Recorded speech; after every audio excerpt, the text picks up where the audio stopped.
What's up, beautiful people? Welcome back to The Order. As we prepare to dive headfirst into Suicide Squad Kill the Justice League, one of the first decisions you'll have to make is which character you want to roll with. While you can play as any of the 4 squad members at any time during solo play or switching between them in co-op, you're likely going to find yourself gravitating to one character in particular that you feel most comfortable with and fits your playstyle the best. Now that I can talk about everything I learned during the closed alpha, I want to get into the nitty-gritty of how the characters work in the game. I got a chance to look at every single ability in each character's talent trees, and I want to break down how exactly each character works in the game so you can be better informed on what each member of the squad brings to the table. So who should you main in Suicide Squad Kill the Justice League? In order to answer that question, we need to understand how the characters function individually. There are 2 big things you need to know. The first being weapon specification. While there are 6 different weapon types total in Suicide Squad, each character is limited to only being able to use 3 of them. Captain Boomerang uses SMGs, shotguns, and sniper rifles.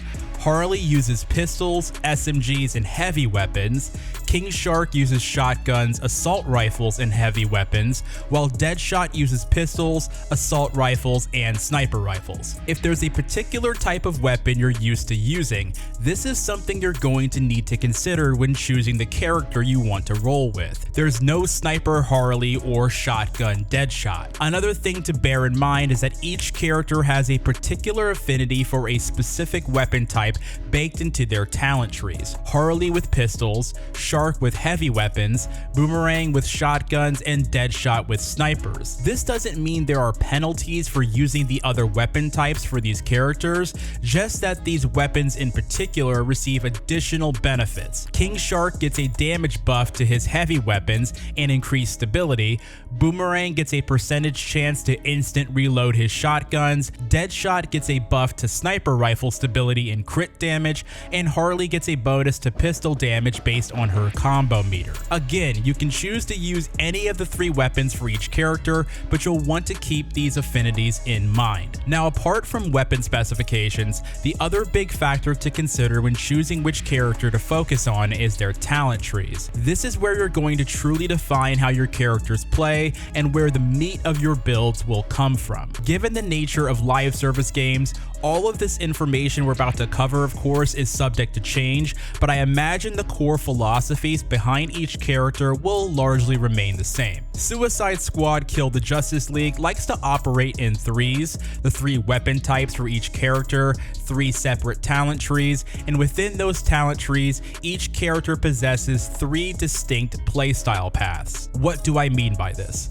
Every single ability in each talent tree is labeled with a particular recommended playstyle tag. This tag helps to group certain abilities together to form a playstyle for that character. So if you're trying to go all in on a specific role for that character, it's much easier to tell which skills align with one another. Each character has a playstyle that by and large focuses on impacting gunplay and buffing their weapons, while the other 2 playstyles tend to be a bit more unique to that character. Let's take a look at each of them and what it means for that character. Side note, prepare to take a shot every time I use the word buff.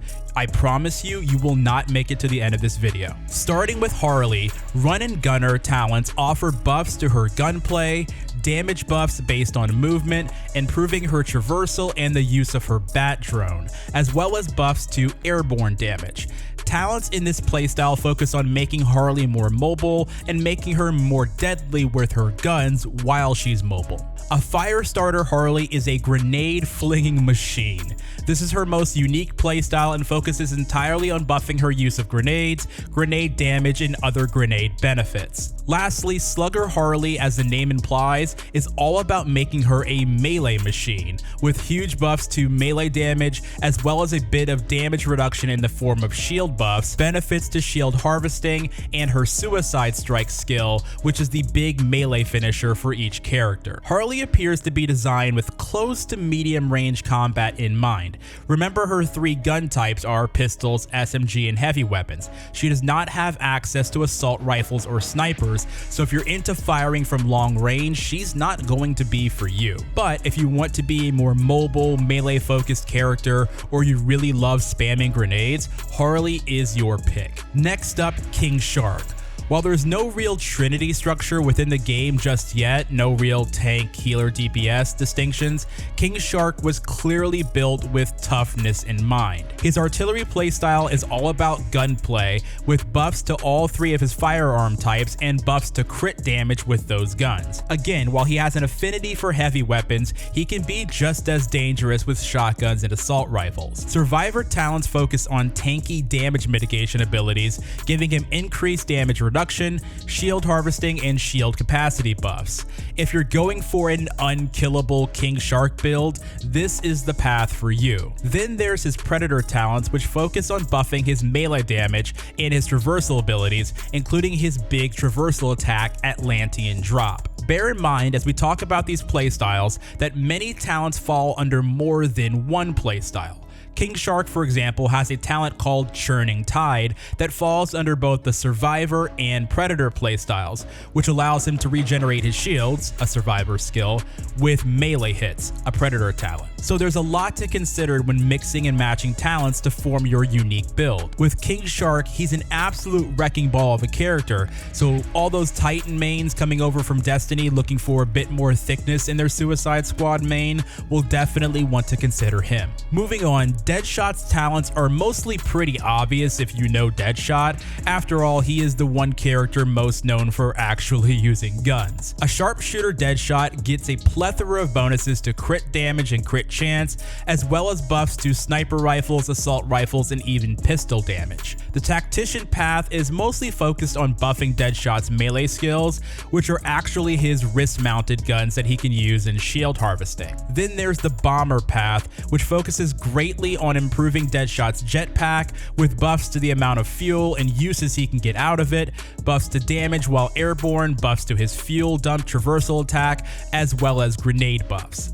If you're the kind of person who wants to take to the skies and deal most of your damage from afar, picking off enemies before they can even touch you, Deadshot is absolutely going to be your guy. A mix of sharpshooter and bomber talents should be a pretty popular and devastating combination for most Deadshot players. Last but certainly not least, there's Captain Boomerang, who might be the most unique character of the squad. His playstyle possibilities feel a bit more varied than the rest of the characters, and there's a lot you can do with him. The hit and runner path brings buffs to all sources of close range damage, including melee damage, which for Boomerang is his Boomerang, as well as buffs to shotguns and even some damage reduction bonuses. Charger talents are wildly diverse, providing buffs to Boomerang's shields, increases to his shield capacity, shield regeneration, shield pickup amounts, as well as buffs to his combo buildup and even his speed gauntlet traversal skills. Finally, long range features talents that buff Boomerang's use of sniper rifles, as well as bonuses to crit damage, as well as buffs to his ability to use counters. All told, you can really build out Captain Boomerang in a wide variety of ways. He's got quite a bit of tankiness built into his talents, while also being able to equip sniper rifles for some long range punch. If you want a character you can do a bit of everything with, he'd be your top choice. Overall, there's a lot to consider when choosing who you want to main in Suicide Squad. How each character plays based on their talent tree and how their talents are married to their weapon types will determine who makes the most sense for you and your playstyle. Let me know in the comments below who you plan on maining in Suicide Squad Kill the Justice League and why. If you found this video helpful or insightful at all, be sure to hit it with a like and subscribe to the channel for more gaming coverage and insight. Until next time, have a good one.